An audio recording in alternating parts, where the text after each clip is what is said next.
আসসালামু আলাইকুম, হোমওয়ার্ক ম্যাথে স্বাগত জানাচ্ছি নতুন ভিডিওতে। 2025-এর পরীক্ষার্থীদের জন্য একটি ত্রিকোণমিতি সৃজনশীল প্রশ্ন সমাধান করার চেষ্টা করছি। তো চলো ভিডিওটা দেখি। উদ্দীপকে দেওয়া আছে সমকোণী ত্রিভুজের সি এক সমকোণ এবং tan a সমান √3। প্রথম প্রশ্নটি হচ্ছে tan 60 degree minus theta equals two 1√3 হলে কোসেক থিটার মান কত? আচ্ছা, এইটার সাথে উদ্দীপকের কোনো মিল নাই, সুতরাং আপাতত উদ্দীপক নিয়ে আমরা কোনো চিন্তা করছি না। ক নাম্বার হচ্ছে দেয়া আছে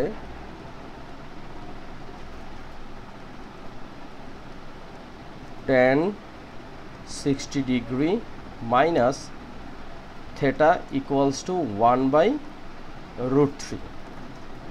এই 1/√3-র সাথে ট্যানের একটা সম্পর্ক আছে, সেটা হচ্ছে যেখানে 60 degree minus theta equals two tan 30 degree হচ্ছে গিয়ে 1/√3। তো এটা আমরা বসিয়ে দিলাম, তাহলে কি পাচ্ছি? 60 degree minus theta equals to 30 degree. Okay, এইটুক পর্যন্ত আমরা ঠিক আছি। সুতরাং আমরা যেটা পাচ্ছি যে দুইটা কাজ করতে পারি। একটা হলো 60 ডিগ্রিকে ওই পাশে নিয়ে যেতে পারি, ওই পাশে নিয়ে গেলে 30 ডিগ্রি মাইনাস 60 ডিগ্রি হবে, আর এদিকে থাকবে √3। আর 30 ডিগ্রিকে যদি এই পাশে আনি, তার মানে হবে কি 60 degree minus 30 degree equals to হবে √3, ইকুয়ালস টু হবে থিটা। সুতরাং আমরা লিখতে পারি এইভাবে 60 ডিগ্রি মাইনাস 30 ডিগ্রি। ওকে, সুতরাং থিটা সমান সমান হচ্ছে 30 ডিগ্রি। আশা করি এইটুকু আমরা সবাই বুঝতে পেরেছি। তো প্রশ্নটা এখানে আরেকটু বাকি আছে, সেটা হচ্ছে যে কোসেক থিটার মান কত। কোসেক থিটার মানটা বের করতে গেলে আমাদের যে কাজটা করতে হবে সেটা কি, আমরা থিটার মান কিন্তু পেয়ে গেছি, থিটার মান পেয়ে গেছি। এখন আমাদেরকে বের করতে হবে কোসেক থিটার মান।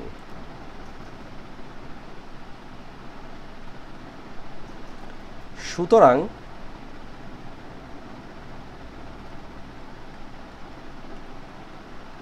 কোসেক থিটা, এখানে কোসেক থিটা কত পাইছি? 30 ডিগ্রি। কোসেক 30 ডিগ্রির মান কত? আমরা সবাই জানি কোসেক 30 ডিগ্রির মান হচ্ছে কত? 2। কারণ আমরা জানি যে সাইন 60 ডিগ্রির উল্টাটাই হয়ে যাচ্ছে এটা, নাকি না? সাইন 30 ডিগ্রির মান হচ্ছে হাফ, সাইন 30 ডিগ্রির মান হচ্ছে হাফ। সুতরাং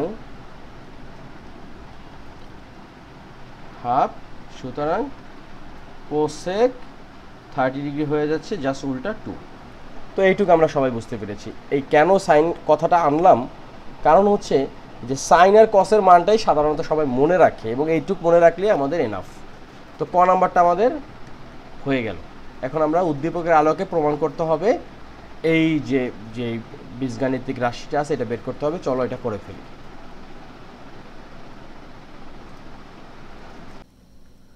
খ নাম্বার, উদ্দীপকের আলোকে প্রমাণ করো যে cot a plus tan b divided tan a plus cot b equals to cot a into tan b। দেখো, উদ্দীপকে দেওয়া আছে এবিসি একটি সমকোণী ত্রিভুজ, সি হচ্ছে এক সমকোণ, এবং tan a ইকুয়ালস টু দেওয়া আছে √3। তো শুরুতে আমরা যে কাজটা করতে পারি, আমরা লিখতে পারি উদ্দীপক হতে পাই। ওকে, এখানে এবিসি হচ্ছে এবিসি সমকোণী ত্রিভুজ, তারপরে কি আছে, সি সমান হচ্ছে এক সমকোণ, আর একটা জিনিস দেওয়া আছে tan a সমান হচ্ছে √3। আচ্ছা, tan a যেহেতু √3 দেওয়া আছে, একটা জিনিস বলে রাখি যে ত্রিভুজ হচ্ছে গিয়ে কোনটা? এবিসি। এখন মন মতন কিন্তু আমরা এবিসি নিতে পারবো না, কারণ সি সমান হচ্ছে এক সমকোণ। তো সিটা আগে বসায়, সি হচ্ছে এক সমকোণ, এখানে এটাকে ধরলাম এ এবং এটাকে ধরলাম বি। তো এই এবিসি সমকোণী ত্রিভুজ।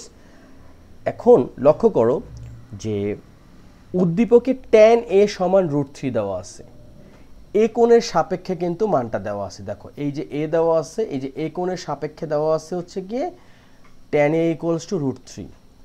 তো আমরা যদি এভাবে চিন্তা করি, এ কোণ এর সাপেক্ষে, তাই না, এ কোণের সাপেক্ষে tan a সমান হচ্ছে কি, আমরা যদি এই এ কোণের সাপেক্ষে চিন্তা করি তাহলে যে কোণটা আছে তার বিপরীত বাহু হচ্ছে লম্ব।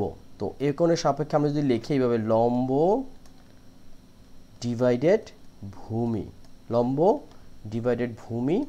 এখন লম্বটা কি, লম্বটা হচ্ছে বিসি আর ভূমিটা কি এসি, সমান এই যে tan দেখা আছে কত, √3 ডিভাইডেড হচ্ছে 1, কারণ লম্বটা হচ্ছে √3। তাহলে এখানে এইটা হচ্ছে √3 আর এসি হচ্ছে 1। এটা গেল একটা। আবার এবং এখানে কি, যেহেতু tan a সমান √3, এটা সাইড নোট দিয়ে দিলাম। এখন দেখো tan এর মানটা তো আমরা পাইলাম এবং এখান থেকে আমরা কিন্তু cot এর মানটাও বের করে রাখতে পারি। তাহলে cot a সমান কি হবে, ভূমি ডিভাইডেড লম্ব, অর্থাৎ উপরে চলে গেল এসি, ভূমি কত এখানে, এখানে যে কোণটা আছে তার পাশের যে বাহুটা অর্থাৎ কোণ সংলগ্ন যে বাহুটা সেটাই হচ্ছে ভূমি আর কোণের বিপরীত বাহু হচ্ছে লম্ব। তো এটা হচ্ছে বিসি। তাহলে কি দাঁড়ালো, বিসি যেহেতু হচ্ছে √3, তার মানে নিচে হচ্ছে √3 আর এসি হচ্ছে 1। আমরা কিন্তু tan এর মানটা পাইছি উদ্দীপক থেকে, আমরা cot এর মানটা বের করে ফেলছি। এখন আমরা যে কাজটা করতে পারি সেটা হচ্ছে যে বি কোণ এর সাপেক্ষে, বি কোণের সাপেক্ষে আমরা এই যে ত্রিভুজটা আছে এই ত্রিভুজটাকে যদি আমরা আর একটা নেই, মানে জাস্ট বোঝার সুবিধার্থে এখানে যদি আমরা আর একটা নেই, তো কোণ যেটা আছে সেটাই, এটা হচ্ছে এ কোণ, এটা হচ্ছে বি কোণ এবং এটা হচ্ছে সি কোণ। আর এখানে মান কি ছিল, মান ছিল হচ্ছে কি, বিসি ছিল হচ্ছে √3 আর 1 ছিল কি এসি, মানে বাহুর মানগুলো কিন্তু একই। এখন বি কোণের সাপেক্ষে দেখো কি কি বি আমাদের লাগবে, আমাদের tan বি লাগবে এবং cot বি লাগবে, তাই তো।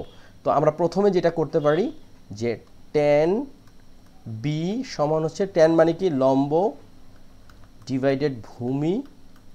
এখন এই যে বি কোণের সাপেক্ষে লম্ব কোণটা, বি হচ্ছে গিয়ে কোণ, তার বিপরীত বাহু হচ্ছে লম্ব অর্থাৎ এসি, আর ডিভাইডেড ভূমি কোণটা কোণ সংলগ্ন বাহু অর্থাৎ বিসি।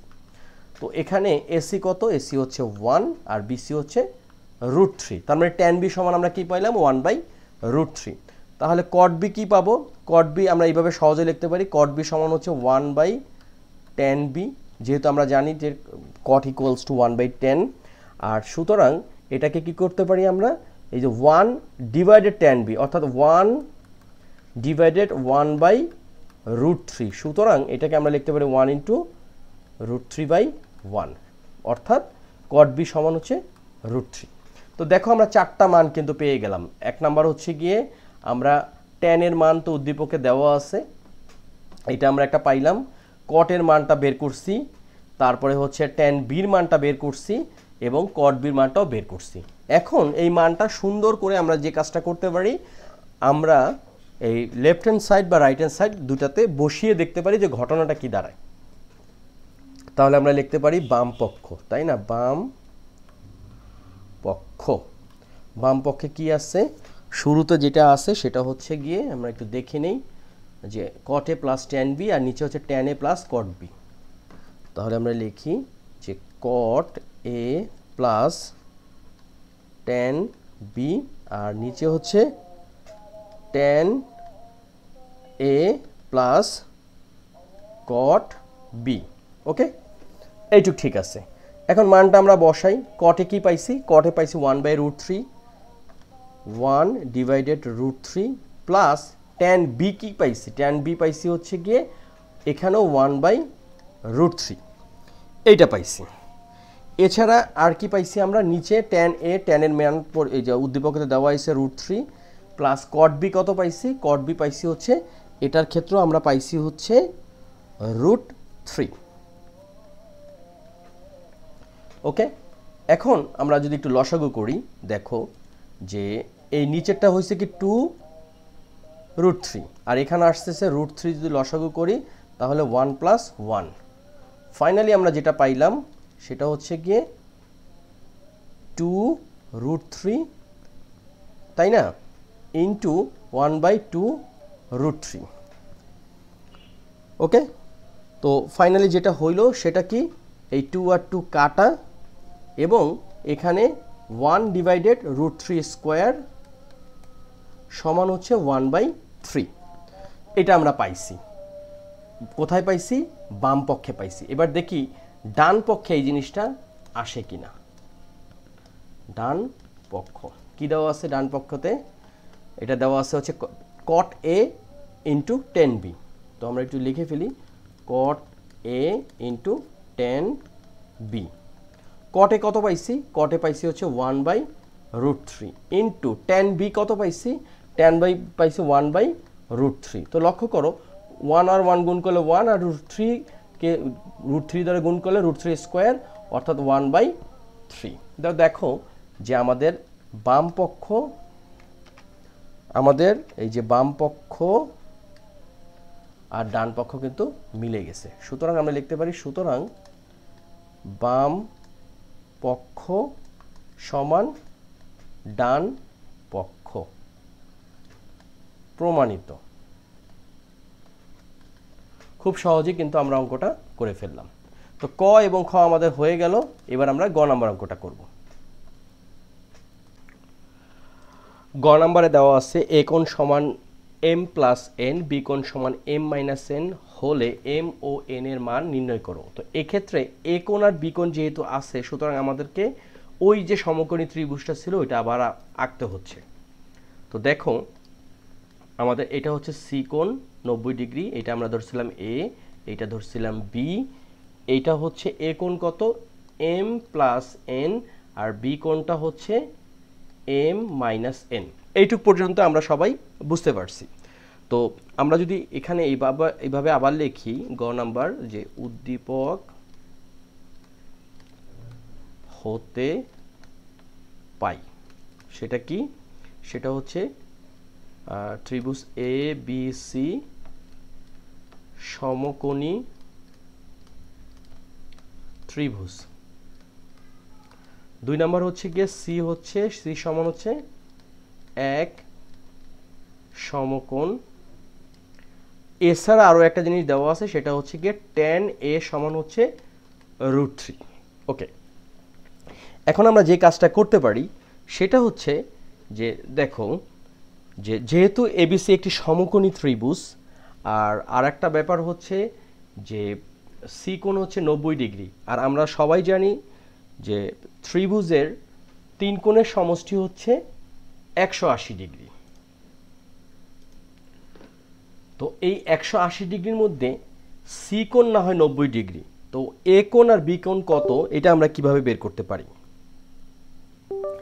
এটা বের করার সবচেয়ে সহজ উপায় হচ্ছে এইরকম, যে এই tan A সমান দেওয়া আছে √3, এটাকে আমরা লিখতে পারি যে tan A সমান √3-র সাথে tan এর একটা সম্পর্ক আছে, সেটা হচ্ছে tan 60 ডিগ্রি। তো সুতরাং এ কোণটা আমরা কত পাচ্ছি? 60 ডিগ্রি।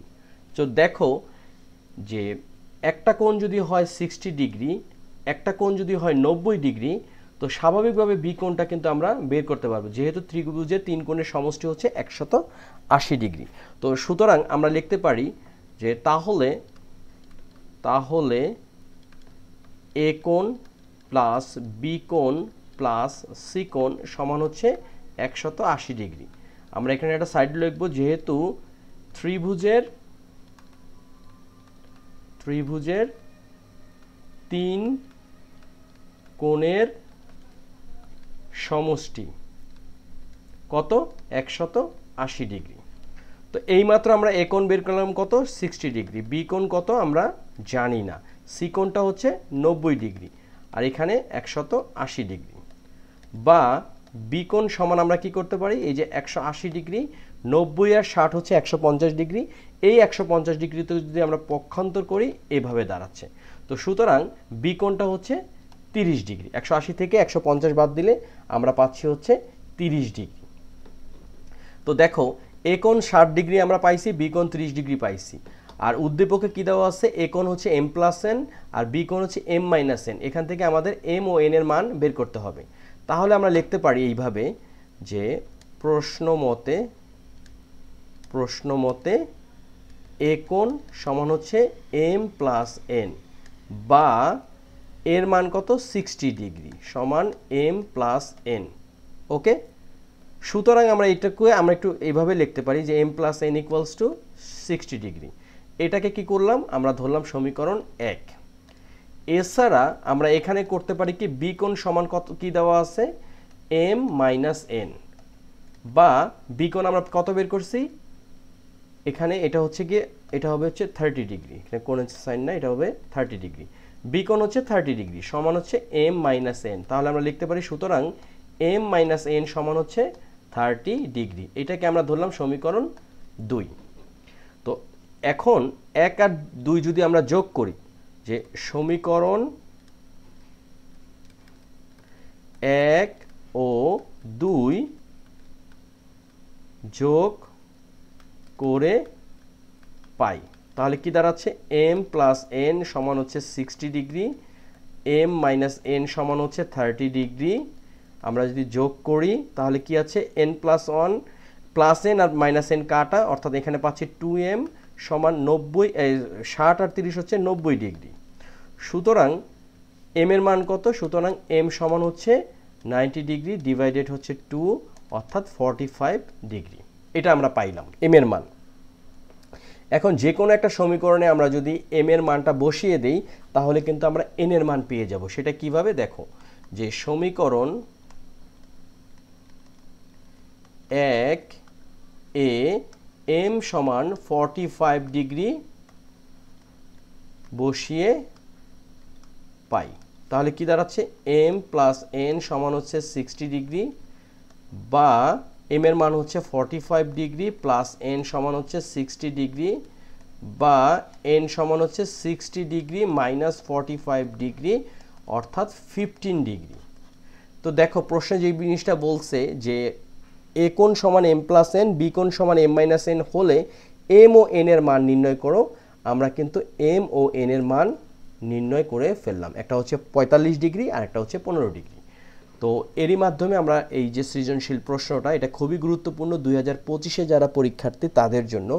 আমি রিকোয়েস্ট করব যারা এই 2025-এর শেষ পরীক্ষার্থী, অর্থাৎ এই যে পুরনো যে সিলেবাসটা ছিল, আমরা সবাই জানি যে 2024 থেকে কিন্তু নবম শ্রেণীতে নতুন বই এসে গেছে, অর্থাৎ এখন যারা ক্লাস 10-এ পড়ে তারা 2025-এ হচ্ছে পরীক্ষার্থী, তাদের এই সৃজনশীল অঙ্কগুলো কিন্তু খুবই গুরুত্বপূর্ণ। তো এই চ্যানেলে অনেকগুলো এরকম সৃজনশীল প্রশ্ন আছে, সেটা 2022, 23, 24-এর পরীক্ষার্থীদের জন্য ছিল। এইগুলো সবই কিন্তু গুরুত্বপূর্ণ। তো আমি রিকোয়েস্ট করব তোমরা সবাই এই ভিডিওগুলো দেখবে, তোমাদের কাজে লাগবে। ডেসক্রিপশন বক্সে এই প্রশ্নগুলোর ডিটেলস বা প্লেলিস্টে লিঙ্ক দেওয়া থাকবে, তোমরা চাইলে ওখান থেকে ক্লিক করে দেখতে পারবে। তো ভিডিওটা এখানে শেষ করছি। রিকোয়েস্ট করব তোমরা তোমাদের বন্ধুদের সাথে শেয়ার করো যাতে তাদেরও কাজে লাগে।